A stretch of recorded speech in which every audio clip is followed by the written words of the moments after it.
there's this position in the pro-war space where if we don't stop Russia, they're going to march through Europe, even though they have, maybe like the eighth best military if you're comparing them to European countries.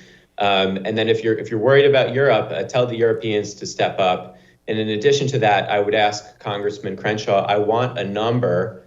How many more billions of dollars do Americans need to spend on this war? I want a specific number on how many billions, not because right now it's just this blank check policy. It's not coming from Congressman Crenshaw's pocket. It's not coming from his salary. It's coming from, the American people who are suffering from an amazingly difficult inflationary economic environment. There's so many people struggling. We do not need to spend hundreds of billions of dollars in blank check policy to Ukraine. If they cannot win a war, with hundreds of billions of dollars in U.S. support, it just seems that this thing's never going to end. And I think that's the most important question. At what point? I want a defining metric for what it takes to win this war and how much more money we need to spend. Is there a number? Is there a years where you're like, I'd really like to wrap this up before the 20-year mark or something, before it's no longer a thing that we thought was worth it? I think that's a source of people's frustration, is they don't see a light at the end of the tunnel. They don't see what a victory looks like, perhaps. What do you say to that? Yeah, and a lot. So, I mean, you could say the time is now, right? The time is now to be giving Ukrainians the weapons that they need to make a decisive victory. We hold back a lot of our capabilities there.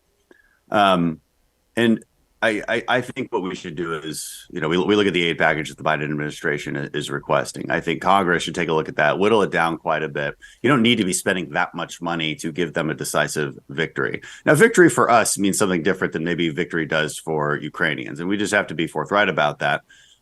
It may not be in our interest for them to get every single inch of territory back. All we want strategically is that Russia thinks this was a mistake and that China thinks this was a mistake. That is an enormous strategic win. I get that it doesn't mean much to somebody who, just living their daily life here in the United States. I promise you that's a huge strategic win, because you do not want to live in a world of chaos. It is the American Navy, is the American military that prevents the world from devolving. Not too long ago, Iran tried to take over a few cargo vessels in the Straits of Hormuz. Well, didn't have any of my stuff on it, so what do I care, right? That's kind of your typical parochial reaction. Well, you should care, because if state actors start taking over cargo ships, well, guess what happens to cargo insurance and maritime insurance? It skyrockets, because it's now the norm, because America doesn't care anymore. It's now the norm that this kind of stuff just gets taken from the sea. And so everything that you order, everything that you buy from the global economy, which, by the way, is everything, just skyrocketed in price, and you can't afford anything. Your small business goes under. We start to feel those effects. That's just a small example of how everything is connected. And it's naive and deeply foolish to pretend that it isn't. And so, yeah, the time is now. Give them weapons that will give them a decisive advantage, so that we can move toward a position where Russians feel like they have no more to gain. That can happen sooner than later. We're suffering from an extreme vacuum of leadership from Biden. I mean, the reason people believe a lot of this nonsense is because they don't have a leader. They don't have a President Biden who can actually articulate what the heck is going on and what his plans are. He's literally never addressed the country on this subject. That is an enormous problem. So if it was up to Jordan Schachtel, you would just let Russia march through Ukraine and take it over, and then be on the border with all these NATO countries? So I think that, the reality is that we're entering a multipolar geopolitical environment in which the United States cannot and should not be the world's police. There's a lot of bad stuff going on around the world. In Africa, there's so much civil conflict happening on a daily basis in the Middle East and in Southeast Asia. Nobody really gets the government that they deserve. But I would reject the idea that Russia would, contribute to some kind of genocide against Ukrainians. I don't think that, Putin is the second coming of Hitler. So I don't think that this is, gets to that bar where we should be intervening in a conflict 5,000 miles away that has nothing to do with the fundamental mandate of the American military, which is to protect the American citizen at home.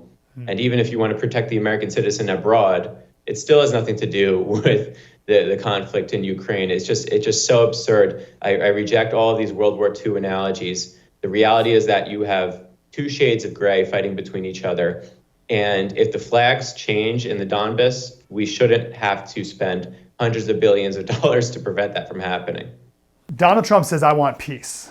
Peace, peace, peace. And we can ridicule him for being like, okay, wave your magic wand and make peace. But I think when someone perhaps hears you or Lindsey Graham or Mitch McConnell, they don't hear peace. They hear more war, more stuff, more tanks, more F-15, whatever. I don't hear enough peace talk. Can you speak to that? Yeah, because I'm not naive.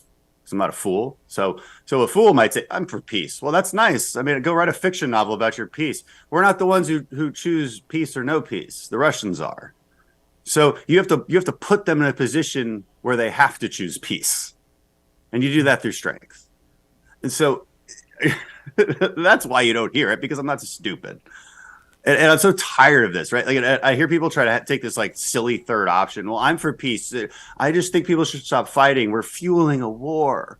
Well, you know what? Go hang out with your late 60s liberal professors, Vietnam protesters, and talk about foreign policy with them, because that's exactly what you sound like. You sound naive, and you sound like you don't want any solutions, and you want to backtrack America out of global leadership and basically go the way of Europe.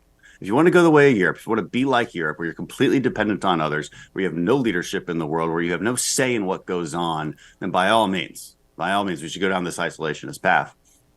But the reason you don't hear this starry-eyed, naive call for peace is because it's just that.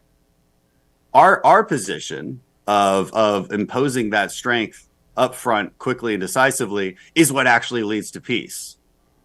So I guess we talk about peace in that sense, but I'm just so taken aback by so many on my own side who think, well, they'll literally say, I think Russia should lose, I think Ukraine should win, but it's really just not our fight. Well, let me tell you something. If you're choosing not to help Ukraine, you are actively choosing for Russia to win. You are being pro-Russia. People don't like hearing that. It's super offensive to some people because they don't want to hear the truth. But if you have a friend who's getting their butt kicked and all you have to do is give them a weapon, all you just do is hand it to them, just hand them that weapon, and they can fight off their attacker, and you refuse to do it, you are actively choosing for your friend to die, right? Now, on an individual level, I think that's how we would see it. Like you're watching it and you actively choose that to happen. That's the same here. So you are actively choosing for Russia to win. We didn't put ourselves in this position. We did not create the war. The Russians did. So when we talk about peace, we are not the ones who choose. The Russians are. They have a say in this. Because people ask again, too, why is Russia our enemy? Why can't we just be friends with them? I don't know, because they don't want to be our friend. Like, wake up. Don't be naive. They don't want to be our friend. Yeah. They do cyber attacks on our infrastructure. They interfere in our elections. For decades, they were committing information warfare operations against our population, making us hate ourselves. If you hate wokeism, by the way, thank the Soviet propaganda machine. They're incredible at it. They use their propaganda to degrade our oil and gas sector because they compete with us. A lot of the nonsense you hear from the radical environmentalist left, that started from Russian propaganda. Like, they hate us. And so we might as well just accept that. From a Ukrainian perspective, if you're a person in Ukraine, would you say that Zelensky is doing a good job? No, I wouldn't. If I was in that place, first of all, I would be trying to get out of the country, which I know is illegal in Ukraine. And there's just, it's very sad that these people are often being drafted into conflict to fight for, fight a battle between a proxy war between two powerful entities, in which, sadly, the reality is that, again, if the flags change in Eastern Europe and Eastern Ukraine specifically, their daily lives really aren't going to be impacted enough for it. It's not something to die over, certainly. So I think that Ukrainians, in the coming months and years will be deeply resentful of what Zelensky has done to their country. And it's not just Zelensky, of course, but Zelensky has been, kind of, in my view, a willing administrator in this role of pursuing the war footing against Russia.